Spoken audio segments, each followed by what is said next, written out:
Good morning friends, চলে এসেছি নতুন আবার একটা ভিডিও নিয়ে। তো তোমরা কেমন আছো সবাই? আশা করছি তো তোমরা সবাই খুব ভালো আছো, আর তোমাদের ভালোবাসায় আমিও কিন্তু খুব ভালোই আছি। তো তোমাদের প্রথমেই জানাই অনেক অনেক ধন্যবাদ যারা আমার ভিডিওটা অনেক অনেক দূর থেকে দেখছো, আর আমার তরফ থেকে তোমাদের সকলকে অনেক অনেক ভালোবাসা। আজকের ভিডিওটা আমি কিন্তু একদম সকাল থেকেই শুরু করেছিলাম। দেখো আমি কিন্তু ঘুম থেকে উঠে পড়েছি, আর তারপরে ঐশীকে পড়াতে বসেছিলাম। আর ওকে যখন পড়াতে বসেছিলাম তারপরে কিন্তু পুচকুও উঠে পড়েছে। তো ওকে খাট থেকে নিচে নিয়ে এসেছি, আর নিচে ম্যাট পাতা রয়েছে, তো ম্যাটের মধ্যেই ওকে শুইয়ে রেখেছি। আর শুইয়ে তারপরে কিন্তু ওকে একটু পরিষ্কার করে দিচ্ছিলাম, কারণ সারা রাত প্যাম্পার্স পরে থাকে। তো উইপস দিয়ে ওর মুখ চোখ মুছিয়ে দিয়ে তারপরে একদম পাটা সব মুছিয়ে দিলাম।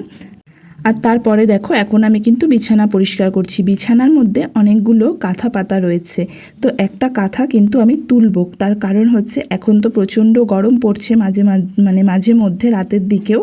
তো দিনের দিকে তো পড়ছেই, রাতের দিকেও মাঝে মধ্যে প্রচণ্ড পরিমাণে গরম লাগছে।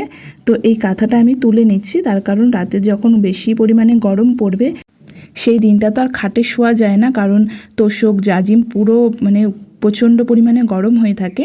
তো সেই কারণে সেই দিনগুলোতে নিচে শোয়া হবে, তার কারণে কিন্তু কাঁথাটা পেতে নিচ্ছি। আগে যখন পুচকু ছিল না, আমি আর আমার হাজবেন্ড আমার বরমশাই যখন শুতাম তখন কিন্তু এসব কাঁথার প্রয়োজন হতো না, শুধু একটা মাদুর পেরেই শুয়ে পড়তাম আর একটা চাদর বিছিয়ে। কিন্তু এখন যেহেতু পুচকু রয়েছে, তো ওর হয়তো ঠান্ডা লেগে যেতে পারে, ওর জন্য একটা মোটা কাঁথা বের করে নিলাম। বিছানার নিচে পাতা ছিল, আর তারপরে কিন্তু আমি বিছানার চাদরটাও ভালো করে পেতে দিলাম। আর আগের যে চাদরটা আছে সেটা কিন্তু তুলে ফেলেছিলাম। আর তারপরে এখন বালিশগুলো ঠিকঠাক করে জায়গা মতন গুছিয়ে রাখছি। আর ওই পাশটা দেখো একটু উঁচু রয়েছে, কেন বলো তো? ও পাশটা উঁচু রয়েছে তার কারণ হচ্ছে ওখানে একটা কম্বল রাখা থাকে সব সময়। মাঝে মধ্যে যখন একটু বেশি পরিমাণে ঠান্ডা লাগে তখন ওই কম্বলটা গায়ে দিই, কারণ আমাদের এদিকে তো প্রচুর গ্রাম। তো গ্রামের সাইডে যখন জানালা দরজা খুলেই শুই, তো বাইরের হাওয়াটা পুরো ঘরে ঢোকে। তো সকালের দিকটা না বেশ ঠান্ডা ঠান্ডাই লাগে। তো তার কারণে ওখানে একটা কম্বল রাখা আছে, একদম পাতলা কম্বল। তখন পাখা তো চলে, তো পাখা চালানোর সঙ্গে সঙ্গে ওই কম্বলটা গায়ে দিয়ে নিলে বেশ সুন্দর ঘুম হয়। আর তারপরে দেখো এখন কিন্তু কাঁথাটা আমি শুধু তুলে নিয়েছিলাম, তোলার পরে এখন কিন্তু ওটা ব্যালকনিতেও দিয়ে দিচ্ছি। আর এই দিকটা এই সকালের দিকে খুব বেশি পরিমাণে রোদ্দুর পড়ে না, কিন্তু যখন বেলা হবে মোটামুটি 11টা-12টা বাজবে, তারপরে কিন্তু এই দিকটাতে বেশ রোদ্দুর পড়বে, আর কাঁথাটাতেও রোদ্দুর লাগবে। তো সেই কারণে আর ছাদে গেলাম না, তো এখানেই রোদ্দুরে দিয়ে দিলাম।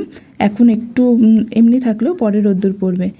আর তারপরে কিন্তু চলে এসেছি দেখো সোজা আমি বাথরুমে। জামা কাপড় ধুতে হবে, অনেকগুলো জামা কাপড় সকালবেলা ধোয়া হয়েছে, সেগুলো ব্যালকনিতে কিন্তু মেলাই রয়েছে, তোমরা তো দেখলে।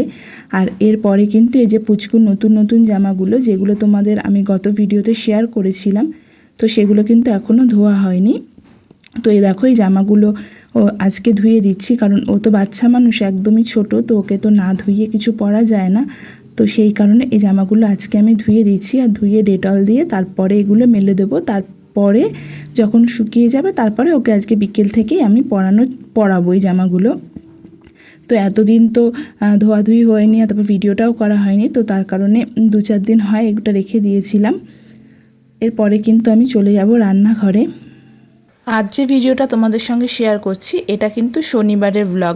তো শনিবার দিন তো স্কুল থাকে না, কিন্তু যেহেতু ওদের স্কুলে অ্যানুয়াল প্রোগ্রাম রয়েছে, তো তার কারণে কিন্তু আজকেও আমাকে ওকে নিয়ে বেরোতে হবে, কারণ নাচের রিহার্সাল হবে। এই দুপুরের দিকটাতে বেরোনো না খুব চাপ হয়ে যায়, কিন্তু কি করব, বেরোতে তো হবে, যেহেতু নাচে নামটা দেওয়া আছে। সেই কারণে আমি কিন্তু প্রথমে বারণ করেছিলাম যে এইসবের দরকার নেই, এখন বোন বড্ড ছোট, তো তোকে এসব এখন করতে হবে না, কিন্তু ও তো নাচর বান্ধা করবেই। তো যাই হোক, তারপরে কিন্তু আমি জামা কাপড়গুলো সব মেলে দিলাম, জামা কাপড় বলতে বিশেষ করে পুচকেরগুলোই সব ছিল, মেলে দিলাম। আর তারপরে দেখো চলে গেলাম রান্নাঘরে।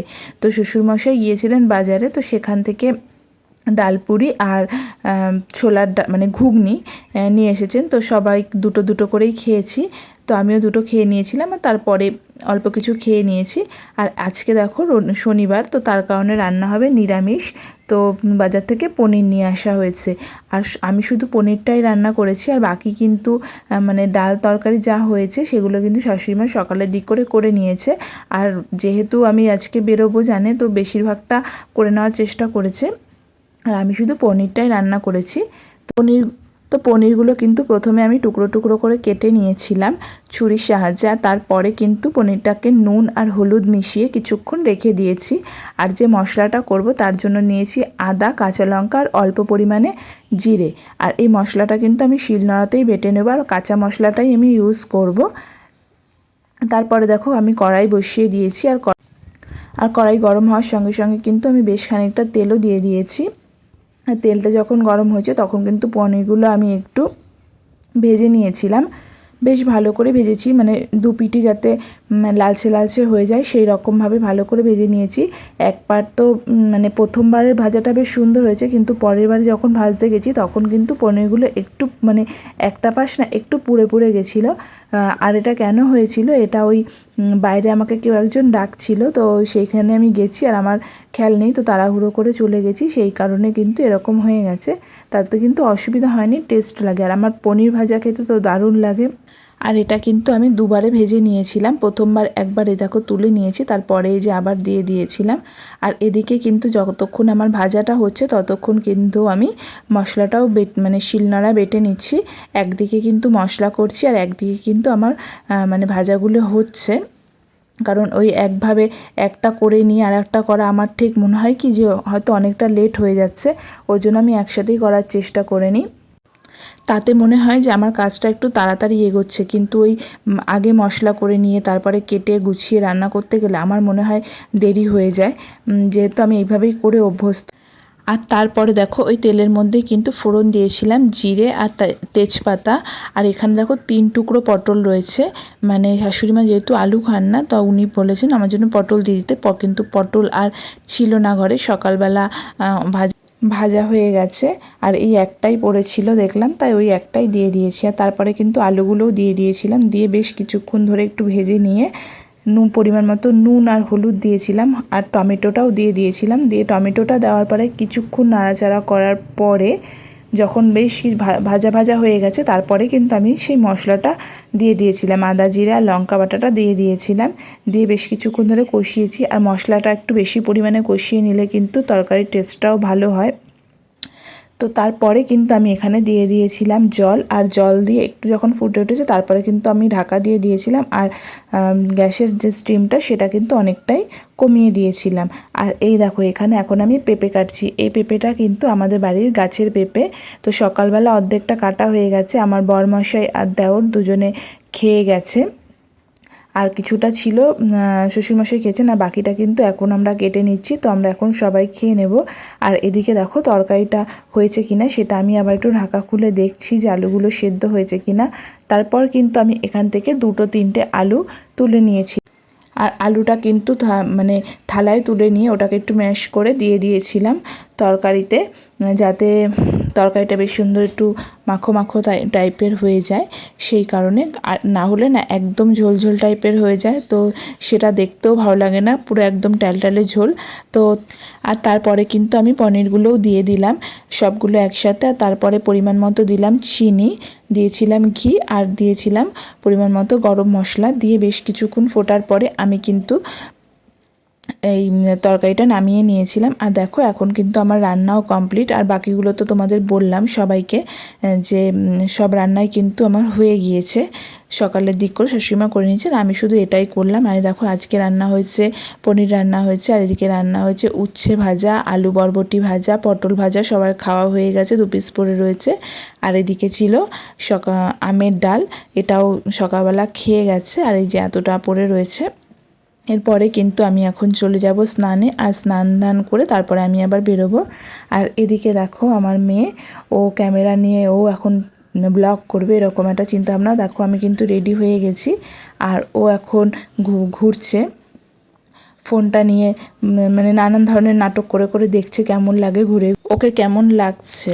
তো বন্ধুরাই দেখো আমি এখন যাচ্ছি, আবার কাজকর্ম সেরে বেরিয়ে পড়েছি। এখন দেখো আবার যাচ্ছি স্টেশনে, ওর আজকেও ডান্স প্র্যাকটিসের ক্লাস হবে, তো সেই কারণে যাচ্ছি। আর দেখো বাগান দিয়ে যাচ্ছি, পুরোটা আম বাগানে ভর্তি। এই গরমের সময় আমরা বেশিরভাগ সময়টা বাগান দিয়েই যাতায়াত করি। আর এরপর দেখো পুরো ফাঁকা মাঠ।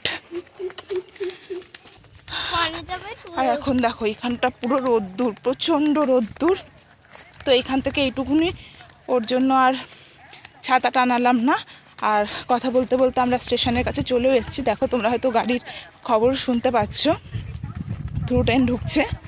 তো চলো তোমরা ভিডিওটা দেখতে থাকো, আশা করছি তোমাদের ভালো লাগবে। তো দেখো দেখো স্টেশনে পৌঁছে গেছি আর একদম শেষ মাথায় দাঁড়িয়ে আছি, কারণ শেষ মাথা থেকে স্কুলটা খুব তাড়াতাড়ি হয়, সেই কারণে একদম শেষ মাথায় দাঁড়িয়ে আছি। দেখো স্টেশনে চলে এসেছি আর আজকে দেখো আমি শাড়ি পরে এসেছি। প্রতিদিন তো চুড়িদার পরে আসি, তো আজকে ইচ্ছে হলো একটু শাড়ি পরে যাই, তার জন্য আজকে আমি শাড়ি পরে এসেছি। আর এখন দেখো ছাতাটা নিয়ে দাঁড়িয়ে রয়েছি, একদম শেষ মাথার দিকে দাঁড়িয়ে আছি। তার কারণ হচ্ছে আমার এখান থেকেই সুবিধা হবে স্কুলটা, আর আমি যদি ওই প্রথমের দিকে যাই তার কারণ সেক্ষেত্রে আবার আমাকে ওপাশে গিয়ে অনেকটা হেঁটে যেতে হবে, তার জন্য আমি এখানেই দাঁড়িয়ে রয়েছি। আর এখন কিন্তু দেখো আমরা ট্রেনের মধ্যে আছি, আর ও মানে আমি ভিডিও করছিলাম বলে ও বলছে আমাকেও নাও আমাকেও নাও। আর এখন দেখো আমরা স্টেশনে কিন্তু চলে এসেছি, আর এই দেখো ট্রেন ছেড়ে দিয়েছে। যেহেতু একটা স্টেশন আসতে খুব বেশি সময় লাগে না, হয়তো 2 থেকে 5 মিনিট লাগে আসতে। আর এরপরে কিন্তু আমরা হেঁটে হেঁটেই চলে যাব, কারণ স্কুল থেকে স্টেশনের দূরত্ব খুব বেশি না, 5 থেকে 7 মিনিট হয়তো। তো আমরা হেঁটে হেঁটেই চলে যাই। আর আজকে কিন্তু তোমাদের সঙ্গে আমি একটা অন্য ভিডিও শেয়ার করছি, ওদের নৃত্যনাট্যের ভিডিও। এটা হচ্ছে ওদের নৃত্যনাট্য। তো নৃত্যনাট্যটা ক্লাস 3-4 বাচ্চাদের হচ্ছে। আর 1-2 তারপর এলকেজি ইউকেজি নার্সারি এদের সব কবিতা, তারপর যারা যেমন নাচ পারে সে মানে সেরকম যেটা স্কুলেই প্র্যাকটিস করাবে সেই রকমই করতে হবে। তা আর হবে যেমন খুশি আঁকো প্রতিযোগিতা। এরপরে কিন্তু দেখো আমরা বাড়ি চলে এসেছি, আর বাড়ি চলে এসে কিন্তু সেই সকালে যে কাঁথাটা রোদ্দুরে দিয়েছিলাম সেই কাঁথাটা এখন তুলে নিচ্ছি। আর আমি কিন্তু এসে চেঞ্জ করিনি, তার কারণ এসে দেখলাম পুচকু ঘুমাচ্ছে, আবার সন্ধ্যের দিকে সন্ধ্যে পুজো দিতে হবে। তো এখন যদি আমি চেঞ্জ করি আমাকে আবার সন্ধ্যের দিকেও চেঞ্জ করতে হবে, ওর জন্য আমি কিন্তু আর চেঞ্জ করিনি। যেহেতু বাড়িতে আস্তে আস্তে আমার 4টেই বেজে গেছে আর 1-2 ঘন্টার ব্যাপার, তো সেই কারণে আর চেঞ্জ করিনি। আমি ভাবলাম যে যেহেতু ও ঘুমোচ্ছে তো সেই ফাঁকে আমি কাজগুলো করে নিই। আর দেখো এই কাঁথাটা কিন্তু আমি এখন ভাঁজ করে রেখে দিলাম, আর সকালবেলা এগুলো সব তুলে তালে ধুয়ে দেওয়া হয়েছিল, তো সেইগুলো কিন্তু একটু গুছিয়ে গাছিয়ে নিলাম। আর এখন দেখো আলনাটাও পরিষ্কার করে নিচ্ছি, তার কারণ আলনাটা পুরো অগোছালো হয়েছিল বেশ কয়েকদিন ধরে, ঠিকঠাক করে গোছাতেই পারছিলাম না, কারণ সময় হয়ে উঠছে না। এই স্কুল পড়া, তারপর ওদের এই নাচের জন্য আলাদাভাবে প্র্যাকটিস, এই কারণে আবার স্কুলে যেতে হচ্ছে। আর পুচকুটা তো বড্ড ছোট, ওকে নিয়ে পেরে উঠছি না, তো সেই কারণে কিন্তু হয়ে উঠছে না। তো আজকে যেহেতু ঘুমোচ্ছে, তো আজকে সুযোগ পেয়েছি, তাই ভাবলাম আলনাটাও একটু গুছিয়ে পরিষ্কার করে রাখি, তাহলে দেখতেও ভালো লাগে। আর আলনাটা যদি অগোছালো থাকে না, বিশেষ করে আলনা আর ঘরের খাট যদি অগোছালো থাকে, সত্যি কথা একদম মানে বাজে লাগে ঘরে ঢুকতে। কিন্তু আমার যেহেতু সময়ের অভাব, তো সেই কারণে কিছু করার নেই, এখন এইভাবেই থাকতে হয়। আর তারপরে দেখো ড্রেসিং টেবিলটার অবস্থাও পুরো অগোছালো হয়ে রয়েছে। ওষুধপত্র এই যে এইগুলো যা দেখছো এগুলো হচ্ছে সবই পুচকের ওষুধ, তো এতগুলো ওষুধপত্র রয়েছে। আর এর মধ্যে আমার 1-2 রয়েছে হয়তো, আর পাউডার রয়েছে, বেশিরভাগটা ওরই ওষুধ। তো এগুলোও কিন্তু উল্টোপাল্টা হয়ে থাকে, মানে ওর ওষুধ কিন্তু শুধু এখানেই না, ওর আরও নিচেও ওষুধ রয়েছে। কোনো ওষুধই কিন্তু ওকে খাওয়াই না, শুধু 2টো ভিটামিন, সকালে একটা দুপুরে একটা খাওয়ানো হয়। আর বাদবাকি ওষুধগুলো কিন্তু পড়েই রয়েছে, সেই আতুরের সময় থেকে দিয়েছে। আর তারপরে অনেকগুলো ক্লিপও দেখছি এদিক ওদিক পড়ে রয়েছে, তো ক্লিপগুলো এখন কোথায় রাখবো ভেবে এই ব্যাগটা দেখছি এখানে ঝুলিয়ে রেখেছি। এই ব্যাগটা আমার এক দেওর কুম্ভ মেলায় প্রয়াগরাজে গেছিলো, তো সেখান থেকে এনে দিয়েছে। তো এই ব্যাগটার যে হাতল রয়েছে সেই হাতলের মধ্যেই আটকে রেখে দিলাম। আর তারপরে দেখো এই ড্রেসিং টেবিলটাও একটু মুছে মাছে পরিষ্কার করে নিলাম। এখানটা মানে ধুলো পড়ে গেছে, যেহেতু একদম রাস্তার পাশে বাড়ি, তো সেই কারণে প্রচণ্ড পরিমাণে ধুলো হয়। কিন্তু প্রতিদিন যদি একটু পরিষ্কার করা যায় তাহলে আর মানে এই ধুলো ধালাগুলো হয় না, কিন্তু যেহেতু প্রতিদিন আমার সময় হয় না পরিষ্কার করার, তাই বাধ্যতামূলক যখন মাঝে মধ্যে সময় পাই তখনই করে নিই। আর সেই কারণে সপ্তাহে একটা দিন করে আমি জানালা দরজা, তারপর খাটের স্ট্যান্ড, ড্রেসিং টেবিল, আলমারি, খাট মানে প্রত্যেক সপ্তাহে একদিন করে আমি অন্তত মোছার চেষ্টা করি, যাতে ধুলোটা না বসে। আর ধুলোটা যদি বসে যায় ফার্নিচারের ওপর, তাহলে কিন্তু ফার্নিচারের যে পালিশগুলো থাকে সেগুলোও কিন্তু খারাপ হয়ে যায়। আর এরপরে কিন্তু সন্ধে হয়ে গেছে, আর সন্ধ্যের পর কিন্তু আমি সন্ধে পুজো সব দিয়ে দিয়েছি। দেওয়ার পরে কিন্তু এই যে প্যান্টগুলো সব বাইরে থেকে তুলে এনেছি, এনে তখন রেখেছিলাম, এখন সব ভাঁজ করে নিচ্ছি। আর এদিকে পুচকুও কিন্তু উঠে গেছে, ওকে একটু খাইয়ে দাইয়ে আবার নিচে দিয়ে এসেছি। দেওয়ার পরে এই যে এই জিনিসপত্রগুলো একটু ভাঁজ করে নিলাম। আর এই চাদরটা তো টয়লেট করে দিয়েছে, আবার এটাকে চেঞ্জ করতে হবে। আর এখন কিন্তু আমি রাতের খাওয়া দাওয়া করে চলে এসেছি ঘরে। আর এখানে দেখো পুচকু খেলা করছে আর আমি মশারি টানাচ্ছি। তো বন্ধুরা, আজকের ভিডিওটা কেমন লাগলো তোমাদের অবশ্যই কিন্তু জানিও। আর ভালো লাগলে লাইক, শেয়ার আর কমেন্ট করো। দেখা হবে আবার পরের একটা ভিডিওতে। আজকের মতো টাটা।